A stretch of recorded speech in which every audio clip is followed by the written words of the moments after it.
Late at night on a quiet Charleston road, a respected black trauma surgeon drives home after saving lives. Moments later, flashing lights appear behind her, and two officers close in. But this isn't a routine stop. It's a trap. Fabricated charges, planted evidence, and cold, calculated lies threaten to destroy her future. What the officers don't realize is they've just arrested the wrong woman, someone with the power to shatter their web of corruption forever. The truth, its sips about to explode. The streets of Charleston, South Carolina were quiet that night. The warm southern air drifted through the trees, carrying the faint hum of insects and the occasional rustle of leaves. Streetlights glowed softly, casting pale circles of light on cracked pavement. Most homes were dark, their porches empty, and driveways quiet. Just another peaceful night in a small southern town. Behind the wheel of her midnight blue Mercedes, Dr. Simone Caldwell drove with the windows slightly cracked, letting in the breeze. The clock on the dash read 10:47 p.m. A late drive home, after another exhausting shift at St. Jude Regional Medical Center. Her hands rested lightly on the wheel, her mind drifting to the day's surgeries and the lives saved, grateful for the calm after the chaos.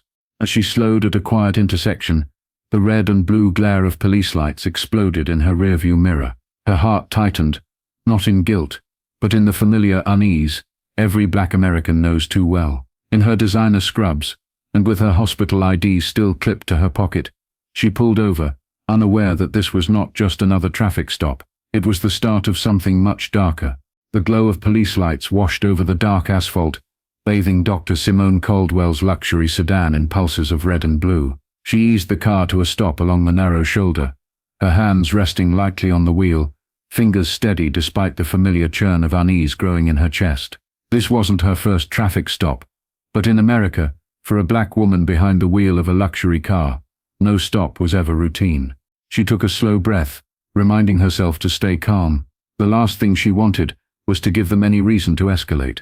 With careful precision, she reached for her wallet, pulling out her South Carolina driver's license and hospital ID, laying them on the passenger seat next to her. Her hospital badge caught the light. Dr. Simone Caldwell, Trauma Surgery, St. Jude Regional Medical Center. But she knew that title didn't guarantee her safety. In her side mirror, two figures approached. Sergeant Brian Maddox in front, tall and broad, his belt heavy with gear, and Officer Lucas Tate, shorter but no less imposing, following close behind. Their steps were slow, deliberate, the weight of authority in every movement. Maddox tapped the window with his knuckle, and Simone rolled it down halfway. The officer's flashlight immediately swept across her face, then down to the expensive leather seats and hospital badge, lingering there just a second too long. "Evening, ma'am," Maddox said, his tone clipped and professional, but with a slight edge. "Do you know why we stopped you tonight?" Simone kept her voice calm. "No, officer. Was I speeding?" Maddox shook his head. "You failed to signal at that last stop sign." His smile was thin, almost rehearsed, the kind of smile meant to provoke doubt. Simone's brow furrowed slightly. "I'm pretty sure I signaled, officer." The smile vanished. "License and registration." She handed over the documents without hesitation, her hands careful and slow. The flashlight passed over them, then over her face again. "You live around here, Dr. Caldwell?" Maddox asked, emphasizing her title just enough to make it clear that her credentials meant nothing to him. "Yes, sir," she answered evenly. "Less than a mile from here." Before she could say more, Tate's voice cut through the night. "Hey, Brian, come check this out." Maddox stepped back, leaving Simone sitting alone as the two officers hovered near her trunk. The low murmur of conversation carried just enough for her to catch. "Looks like a party favor, and these folks always think they're too smart." Seconds later, Maddox returned, his expression stone cold. "Step out of the vehicle, ma'am." Simone's heart pounded, not from fear, from anger. This was no mistake. This was a setup. The fluorescent lights inside the Charleston police station were harsh, buzzing faintly above the scuffed linoleum floors. The air smelled faintly of old coffee, sweat, and something stale, like a place long used to holding people who didn't belong there. Simone Caldwell stood at the booking desk, her wrists sore from the two tight handcuffs that Sergeant Maddox had secured, without a word on the ride over. She stood tall, refusing to let them see her discomfort, her professional pride the only armor she had left in that moment.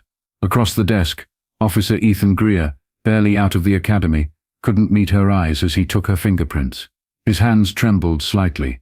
Not from her, but from the weight of what was happening. This wasn't like the arrests they trained for, with combative suspects or clear-cut evidence. This was a well-dressed, educated black woman, calm and dignified, who didn't fit the picture they liked to paint in this station. But that didn't matter here. Occupation? Greer asked softly, avoiding her gaze. Trauma surgeon, Simone replied, her voice smooth and steady. Greer's eyebrows flicked up for just a second, surprised, maybe even impressed, before Maddox's heavy footsteps approached from behind. "Don't get too friendly, rookie," Maddox muttered, slapping Simone's hospital ID down on the desk like it was some sort of insult. "Doesn't matter what she is. She's here now." Simone held Maddox's gaze for half a breath, her eyes calm, but beneath the surface, a storm churned. She had seen men like him before, men who wore their badges like armor, mistaking power for justice. They led her down a dim hallway toward the holding cells. Each step echoed in the silence, the only other sound the distant murmur of officers chatting in the break room.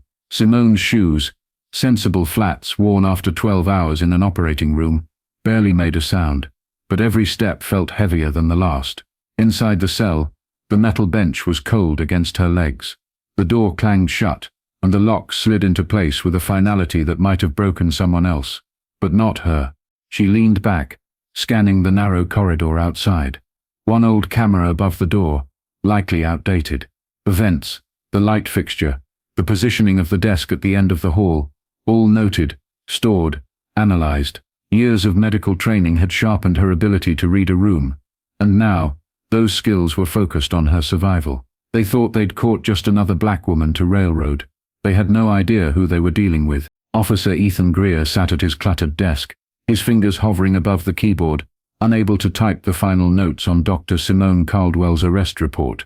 The soft hum of the station filled the air, ringing phones, the clatter of file drawers, the low hum of officers talking about everything from football scores to weekend plans. But Greer wasn't listening. His mind kept circling back to the woman in the cell. Something about her didn't match the story his training officer, Sergeant Maddox, had given. Maddox and Officer Tate told him she'd been acting suspicious, nervous, evasive, the kind of behavior they were trained to spot. But Greer had been standing right there when she came through the door. She hadn't looked nervous at all. She'd looked calm, controlled, a woman who had nothing to hide. Greer opened her digital arrest file, scrolling past her basic information, name, age, address. When he reached the employment field, he paused. Trauma surgeon. That one detail gnawed at him. Why would a successful trauma surgeon, someone who had dedicated her life to saving people, risk it all by trafficking drugs in her own car? It didn't add up. Out of curiosity, Greer searched the arrest records for Maddox and Tate. Dozens of stops popped up, many with eerily similar details. Black drivers, minor traffic violations, escalating to vehicle searches, followed by drug charges, and all of them, like Simone, were driving nicer than average cars. Vehicles Maddox and Tate would jokingly call out of place in certain neighborhoods. The pattern was too obvious to ignore. Greer glanced toward the break room. Through the small window, he could see Maddox and Tate, laughing relaxed, as if framing a woman's life was just another part of the job. A cold knot of unease formed in Greer's stomach. He wasn't naive. They warned him at the academy that real police work was different from training. But this wasn't what he'd signed up for. Swallowing hard, Greer opened a secure email portal, his fingers trembling slightly as he drafted a message. He didn't name names, not yet, but he attached arrest records, highlighting the pattern, and marked it for the South Carolina Attorney General's office. He hovered over the send button, his conscience warring with fear. If anyone found out, his career could be over before it even started. But then he remembered Dr. Caldwell's face, the calm dignity beneath the injustice, and the quiet rage in her eyes. He hit send. The hum of the station's fluorescent lights filled the silence, broken only by the quiet clatter of Officer Greer's keyboard. His heart pounded louder than the keys. The email was sent, but the fear hadn't faded. If Maddox or Tate got even a whiff of what he'd done, his career wouldn't just stall. It could end before it even began. Greer wiped his sweaty palms on his pants, glancing toward the holding cells, where Dr. Simone Caldwell sat, still upright on the cold metal bench. Her posture was the same as when she arrived. Calm, composed, almost too still. It unsettled him. Most people fidgeted, ranted, or begged. Not her. She was waiting. Not hopeless. Not panicked. Just waiting. What Greer didn't know was that Dr. Caldwell wasn't waiting for mercy from the Charleston Police Department. Hours earlier, while Maddox and Tate were too busy congratulating themselves, Simone had discreetly pressed her left elbow into the seam of her blazer, activating a silent distress signal. The tiny tracking device, sewn into her jacket lining by her brother, a cybersecurity analyst with a healthy distrust of authority, sent a single pulse to a pre-programmed list. First to her brother, then to her attorney, and then to a civil rights task force already tracking suspicious arrests, targeting black professionals across South Carolina. While Greer struggled with his conscience, that signal was already working its way through encrypted channels, triggering a chain reaction. Within an hour, federal civil rights investigators, along with agents from the South Carolina State Bureau of Investigation, quietly assembled in an unmarked office across town. The name Maddox lit up on their shared database, a frequent flyer in citizen complaints, nearly all tied to traffic stops involving black drivers. Combined with Greer's anonymous email, the case began taking shape, a pattern they'd suspected for months, now bolstered by real-time evidence from inside the station itself. At 8:15 the next morning, a black Chevy Suburban rolled into the station parking lot. The men and women who stepped out were dressed in simple suits, badges clipped to their belts, federal agents and state investigators, moving with quiet, deliberate purpose. Inside the station, the mood shifted instantly. Officers exchanged uneasy glances, whispers rippling through the squad room like a slow leak. Simone, sitting behind the bars, heard the change before she saw it. The faint tightening of footsteps, the hushed shift in tone. She didn't smile. Not yet. But the first crack had formed in the wall Maddox and Tate thought was unbreakable. Help had arrived. The front doors of the Charleston police station swung open just after 8:15 a.m., and the morning shift fell silent as a group of federal and state investigators walked in. No announcement, no warning. Their dark suits and clipped badges stood out in stark contrast to the worn blue uniforms around them. They weren't there for a visit. They were there for answers.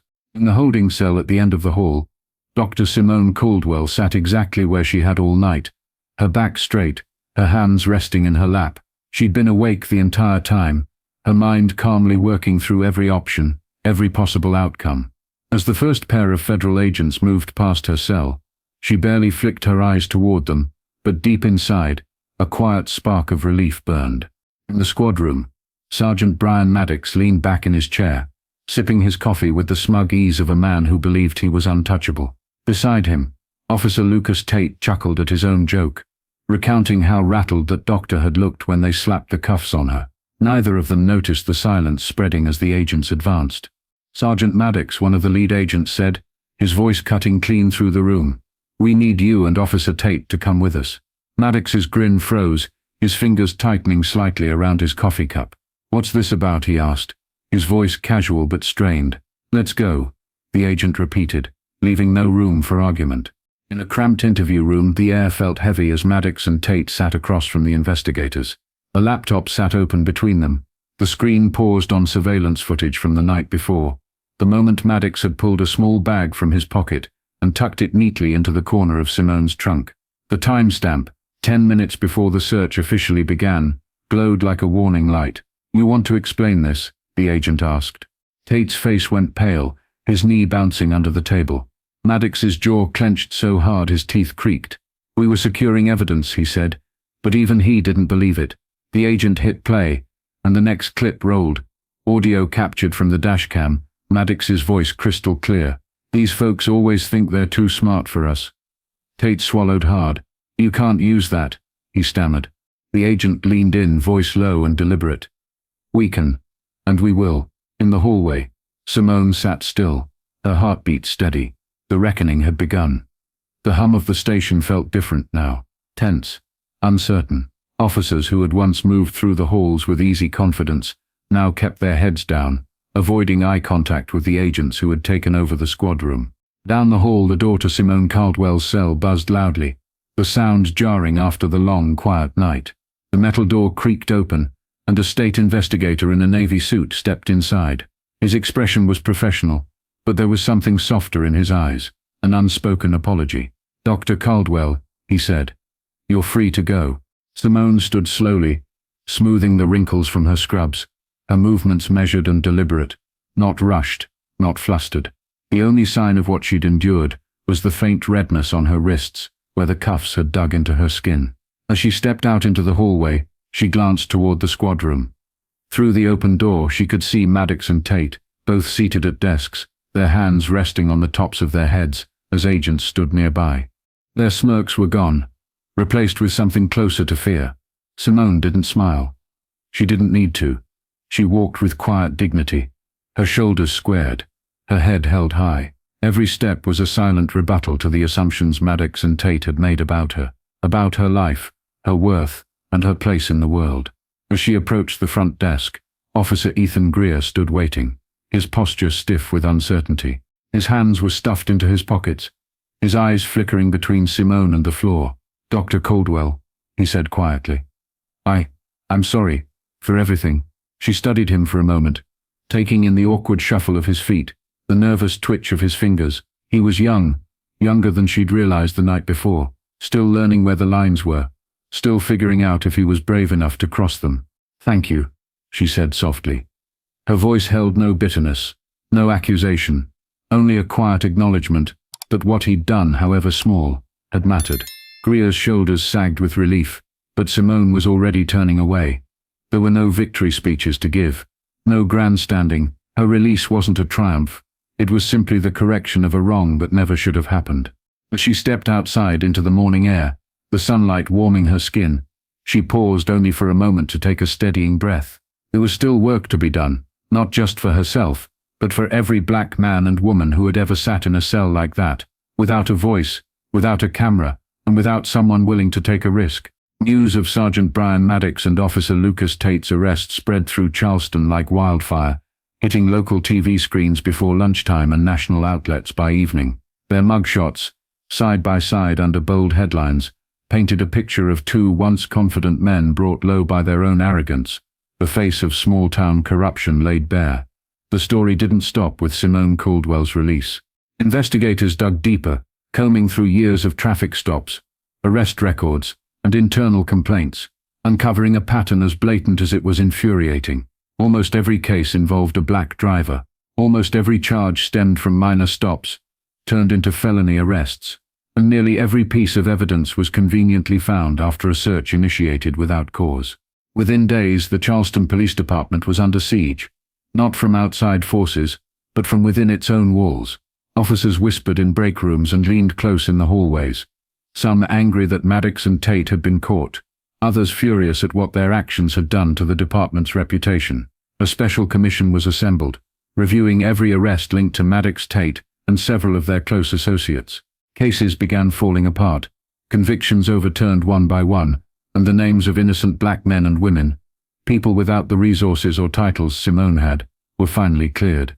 The police chief, under mounting pressure, held a press conference, promising sweeping reforms and a commitment to rebuilding community trust. But the words felt hollow to many. Trust once shattered doesn't return with a press release. Inside the station, the culture fractured. Younger officers like Ethan Greer quietly hoped the purge would clean house, while older officers grumbled that the politicians were meddling again. Greer walked those halls, knowing some of his colleagues viewed him as a traitor, the rookie who hadn't learned to keep his mouth shut. But there were also quiet nods of respect, the kind that didn't come with applause but carried more weight than words. Doing the right thing didn't make Greer popular, but it made him something better, accountable. As for Simone, her name never made the headlines. She didn't want it to. What mattered was that her case broke the dam, forcing light into the dark corners Maddox and Tate had been hiding in for years. Her freedom was just the beginning.